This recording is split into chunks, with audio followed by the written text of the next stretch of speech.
सबसे most demanded topic है आप लोगों का। जब हम 11वीं क्लास की तैयारी करते हैं, जब हम इतने मोटे मोटे फार्मूले, इतने बड़े बड़े फार्मूले, कठिन कठिन फार्मूले हम मैथ में पढ़ते हैं, फिर हम लोग जाके फिजिक्स में भी पढ़ते हैं कॉन्सेप्ट, केमिस्ट्री में भी पढ़ते हैं, और फिर जा कर के इतना डीपली बायोलॉजी पढ़ते हैं, हिंदी पढ़ना पड़ता है, इंग्लिश। तो हमारे मन में बस यही सवाल आता है कि सर क्या 11वीं क्लास का वो कौन सा टॉपिक है जो 12वीं क्लास में पूछा जाता है? क्या सच में 12वीं क्लास के बोर्ड के लिए 11वीं क्लास का पढ़ना ज़रूरी है? या सर कौन 11वीं में इतना मेहनत करे फिर 12वीं में मेहनत करे, डायरेक्ट 12वीं में मेहनत कर लेंगे? बहुत सारे सवाल आप लोग के मन में आते हैं।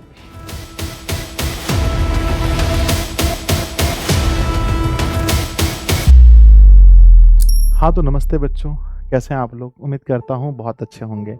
कि आज की इस वीडियो से आपके मन के बहुत सारे डाउट्स क्लियर हो जाएंगे और आप एक जो मेरा अनुभव है उसको भी आप सुन पाएंगे। तो चलिए हम वीडियो को स्टार्ट करते हैं। जैसा कि आपने थंबनेल में देखा है प्यारे बच्चों, लिखा गया है कि 11वीं क्लास का साइंस, 11th साइंस का कौन सा टॉपिक 12th में आता है, और ये सबसे मोस्ट डिमांडेड टॉपिक है आप लोगों का। तो बच्चों आइए हम आपको एकदम एक एक विषय करके हम आपको बताते हैं कि 11वीं क्लास में क्या क्या चीज़ आपको ध्यान में रखना है। तो सबसे पहला है, आपको जैसा कि मालूम है हमारे पास सब्जेक्ट चॉइस होते हैं। सब्जेक्ट में पहला होता है मैथ, दूसरा होता है फिजिक्स, तीसरा होता है केमिस्ट्री, चौथा होता है बायोलॉजी, पांचवा हिंदी और छठा इंग्लिश। कई बच्चे मैथ और बायोलॉजी दोनों रखते हैं, कुछ बच्चे सिर्फ मैथ रखते हैं तो कुछ सिर्फ बायोलॉजी रखते हैं। बच्चों 11वीं क्लास और 12वीं क्लास में सब्जेक्ट हमारा सेम होता है, ठीक है ना। आइए नेक्स्ट हम लोग देखते हैं सबसे पहला मैथ। बच्चों अगर हम बात करें 11वीं क्लास के मैथ का कौन सा चीज़ 12वीं क्लास में आता है, मैं यहाँ पर दो चीज़ बताता हूँ। 11वीं क्लास पढ़ना ज़रूरी है, बहुत ज़रूरी उन छात्रों के लिए अगर हम बात करते हैं किसी कॉम्पिटिटिव एग्जाम्स की, NDA की बात करें, IIT के आप एंट्रांस दे रहे हैं, तो वहाँ 11th का मैथ बहुत ज़रूरी है। पर आज हम लोग सिर्फ ये देखेंगे 12वीं क्लास में कितना ज़रूरी है। तो बच्चों जैसे कि मैं 11th और 12th दोनों के छात्रों को मैथ पढ़ाता हूँ, तो मेरा जो मानना है, ध्यान से सुनेंगे, चैप्टर नंबर 1 जो हमारा सेट है, चैप्टर नंबर 1 जो सेट है, ये आपको पढ़ना बहुत ज़रूरी है। नहीं तो 12वीं क्लास में जब आप जाएंगे और वहाँ पर जब हम आपको बताएंगे भाई साहब प्रोबेबिलिटी वाले चैप्टर में कि हम कैसे निकालते हैं ए, है ना, ए, और इंटरसेक्शन बी कैसे निकालते हैं, तो आप अगर नहीं पढ़ें तो वहाँ पूछेंगे सर इंटरसेक्शन बी कैसे निकलेगा। मैं अगर यूनियन पढ़ाऊंगा या आपको मैं मॉर्गन का रूल पढ़ाऊंगा, तो फिर आप वहाँ पर पूछोगे सर ये सब कैसे पॉसिबल हुआ प्रोबेबिलिटी वाले चैप्टर में। या आप 12th क्लास में जाएंगे तो यहाँ पर 11th क्लास में एक चैप्टर है रिलेशन एंड फंक्शन, वो 12वीं क्लास का पहला चैप्टर हो जाता है, 11वीं का दूसरा, 12वीं का पहला, इसलिए यहाँ दूसरा चैप्टर पढ़ना जरूरी है। तीसरे चैप्टर की बात करें हम तो तीसरा हमारे पास है ना, तीसरा पास क्या है हमारे पास कि ट्रिगोनोमेट्री, है ना, TF, ट्रिगोनोमेट्रिक फंक्शन। बच्चों ये 12वीं क्लास में मोस्ट इंपॉर्टेंट चैप्टर है, वहाँ दूसरा चैप्टर है। यहाँ पढ़ना है त्रिकोणमितीय फलन और 12वीं में पढ़ना है प्रतिलोम त्रिकोणमितीय फलन। चौथा चैप्टर 11th का वहाँ किसी काम का नहीं है। पांचवा चैप्टर 11th का अगर हम देखें तो कॉम्प्लेक्स नंबर है, थोड़ा बहुत ज़रूरी है वहाँ पर। छठा हमारा इनइक्वालिटीज़ है जो शायद वहाँ ज़रूरी नहीं है। सातवां हम लोग देखें, आठवां देखें, इस तरह से तो बहुत चीज़ ज़्यादा ज़रूरी नहीं है। लेकिन स्टार्टिंग के मेरे बच्चे, स्टार्टिंग के हमारे 3 चैप्टर 11th क्लास में, ये 3 चैप्टर मोस्ट है। और उसके बाद जाकर के लिमिट चैप्टर, बच्चों 11th क्लास का लिमिट, वो तो हम भूल ही गए।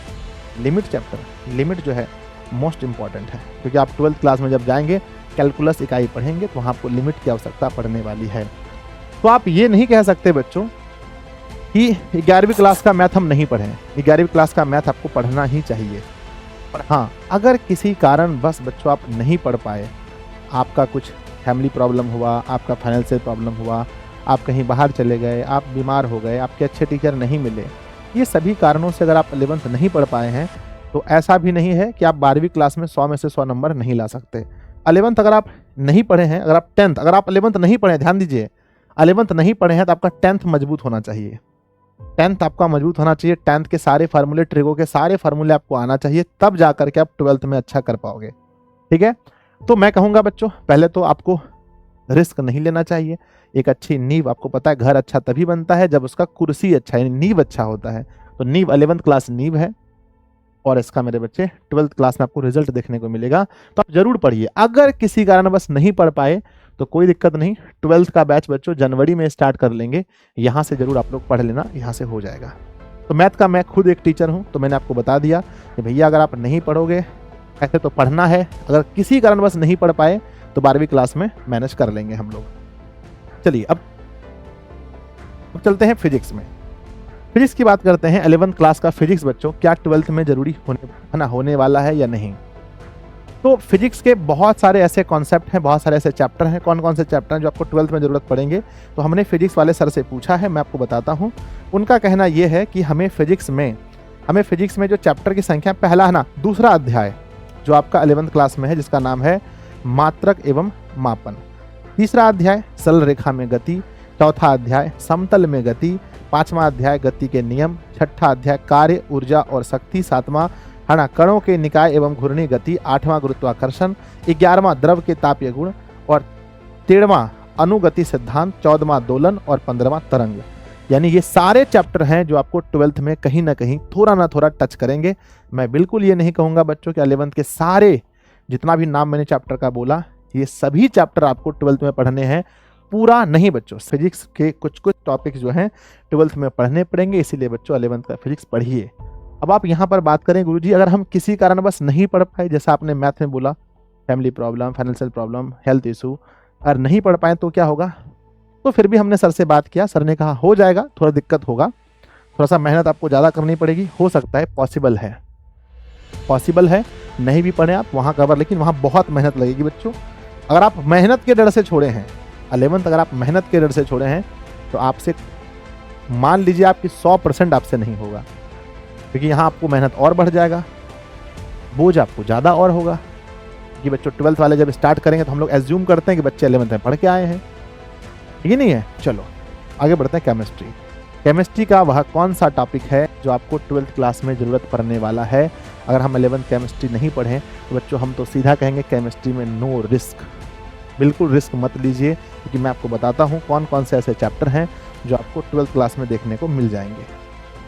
तो केमिस्ट्री वाले सर का कहना है कि भाई केमिस्ट्री में आपको पढ़ना पड़ जाएगा चैप्टर नंबर 1 रसायन शास्त्र के कुछ मूलभूत अवधारणाएं, दूसरा है परमाणु संरचना, तीसरा तत्वों का वर्गीकरण एवं गुणधर्म, चौथा रासायनिक आबंधन तथा आणविक संरचना, पांचवा द्रव की अवस्था, 6 में उष्मा गतिकी, 8 में उपापचय अभिक्रिया और 12वां में कार्बनिक रसायन और 13 में हाइड्रोजन।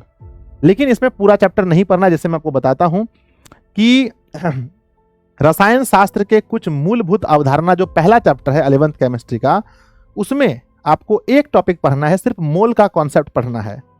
परमाणु संरचना में आपको सिर्फ आपको अफबाऊ का प्रिंसिपल पढ़ना है, ठीक है ना। इसी तरह से बच्चों अगर हम देखें द्रव की अवस्था 5वां चैप्टर से आपको सिर्फ डाल्टन के आंशिक दाब का नियम पढ़ना है। तो बच्चों कह सकते हैं कि यहाँ पर आपको सिर्फ क्या पढ़ने हैं, महत्वपूर्ण टॉपिक्स, है ना, पूरा चैप्टर नहीं, कुछ कुछ टॉपिक्स पढ़ने हैं। तो टोटल हमने देखा जहाँ तक 9 चैप्टर के कुछ कुछ टॉपिक्स काम आएंगे।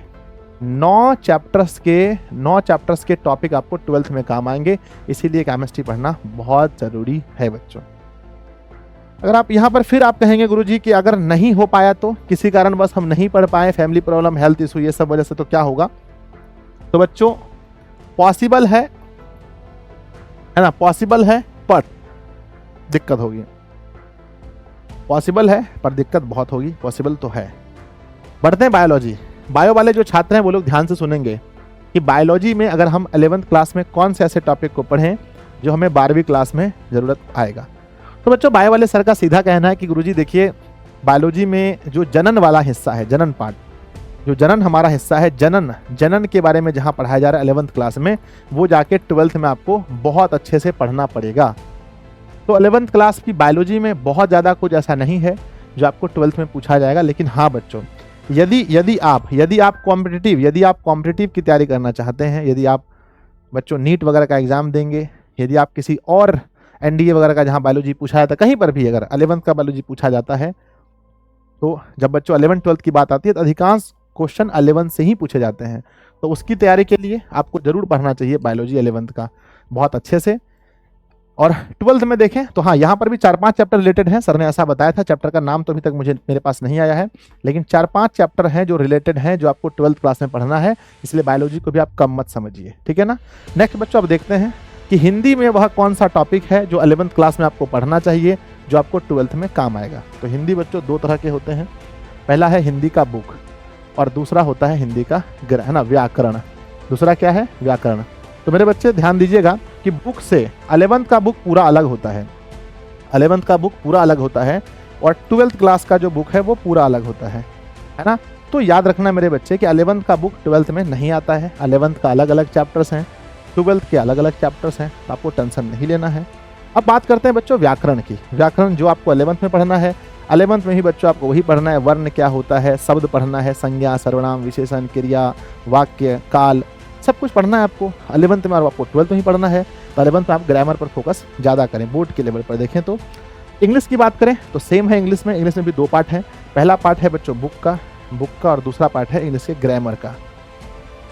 तो बच्चों बुक जो है हमारा 11th क्लास का साफ अलग है, और 12th क्लास का बुक पूरा अलग है। तो 11th क्लास का बुक आपको 12th में काम नहीं आएगा, ठीक है। लेकिन ग्रामर बच्चों आपको पढ़ना है, पार्ट्स ऑफ स्पीच, जेंडर क्या होता है आपको पढ़ना है ना, सिंगुलर एंड प्लूरल पढ़ना है आपको, आगे टेंस पढ़ना है, वर्ब पढ़ना है ना। उसके बाद बच्चों क्या पढ़ना है ना, आपको क्या कहते हैं, वॉइस पढ़ना है, नरेशन पढ़ना है, सेंटेंसेस पढ़ने हैं, कॉन्फ्रिहेंशन पढ़ने हैं, प्रीपोजिशन पढ़ना है, कंजंक्शन पढ़ना है, सब कुछ पढ़ना है, तो जो कि आपको 12th क्लास में भी काम आएगा, ठीक है। तो बच्चों आपने देखा लगभग 11th क्लास में कौन कौन सा ऐसा टॉपिक है जो आपको 12th क्लास में पूछा जाएगा। तो लगभग आपने अंदाजा लगा लिया होगा कि भाई साहब ध्यान दो कि अगर आप मैथ में हैं तो ये सब चैप्टर पर पूरा फोकस करना है, ये सब चैप्टर पर फोकस करना है, क्योंकि फिर ये सब नहीं बन पाएगा आपसे, है ना। किसी कारण बस छूट गया, हम तो संभाल लेंगे भैया, लेकिन यहाँ कैसे संभलोगे। फिजिक्स में जो कि बहुत सारे टॉपिक है ना, लगभग 10-12 चैप्टर ऐसे हैं जिससे कुछ टॉपिक आपको 12th में चाहिए। यहाँ पॉसिबल नहीं है, बहुत मेहनत, और यहाँ पर अगर संभाल भी लोगे बच्चों तो यहाँ कैसे संभालोगे। केमिस्ट्री इतने टफ टॉपिक्स होते हैं, 7-8 चैप्टर के टॉपिक पूछे जाते हैं, मुश्किल है, ठीक है। उसके बाद बच्चों बायोलॉजी में थोड़ा सा आसान है, ये थोड़ा आसान है, ये थोड़ा आसान है। तो आप लोग सोच लीजिए कि मेहनत करनी है बच्चों, कम से कम पहला, दूसरा, तीसरा चैप्टर 11th में किसी भी हाल में आपको पढ़ना ही पड़ेगा, ठीक ही नहीं है। तो मन से पढ़िए आप लोग। मैं तो यही कहूँगा बच्चों कि पूरा मन से पढ़िए। जितनी ऊर्जा आप 11th क्लास में दिखाएंगे उतनी ही ऊर्जा आपको 12th में मिलेगी और बहुत अच्छा रिजल्ट मिलेगा। बाकी अगर आप अभी तक तैयारी नहीं कर रहे हैं बहुत अच्छे से, तो बच्चों ये अपना बैच है, इस बैच पर आप ज्वाइन होइए। हम आपको सिखाएंगे मेहनत कैसे किया जाता है। डेली जब लाइव क्लास में आप जुड़ेंगे तो हम आपके अंदर वो जोश, वो जुनून, वो मोटिवेशन भर देंगे जिससे आप डेली पढ़ना चाहेंगे। तो बच्चों इधर उधर भटकना बंद कीजिए। ऑफलाइन भी अगर आप जा रहे हैं, नहीं आपका कोर्स पूरा हो रहा है, तो कोर्स पूरा करने के लिए online mode is best option in this time, in this era, बहुत इंपॉर्टेंट है बच्चों। तो आइए देखते हैं। सबसे पहले अगर आप कोर्स पूरा करना चाहते हैं बच्चों, मैं अक्सर सुनता हूं कि ऑफलाइन में 5 चैप्टर हुए, 7 चैप्टर हुए, 8 चैप्टर हुए, खत्म नहीं होता, लेकिन ऑनलाइन में हमारी जिम्मेदारी होती है, लाखों बच्चे हमसे जुड़े होते हैं, हमारा कर्तव्य है, पूरा सिलेबस हम लोग पढ़ाएंगे बच्चों, पूरा सिलेबस। तो आपको अभी ज्वाइन करना चाहिए 11th क्लास का बैच, बिहार का सबसे अधिक बच्चों की पसंद। आपको बच्चों हम ऐसे नहीं बोलते, जाके वीडियोस के व्यूज देख लीजिए, बच्चों के रिव्यू सुन लीजिए।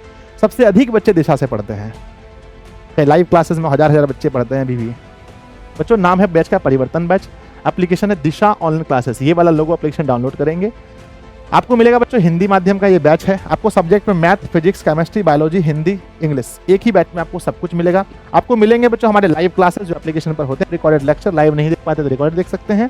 चैप्टर वाइज आपको नोट्स मिलते हैं, चैप्टर वाइज आपका टेस्ट है बच्चों, डाउट क्लासेस है। अगर लगता है हमें बहुत जरूरी है तब हम डाउट क्लास देते हैं, अन्यथा इसका कोई रोल नहीं है बच्चों, ठीक है ना। तो आप देख सकते हैं ये सब कुछ दिया गया है।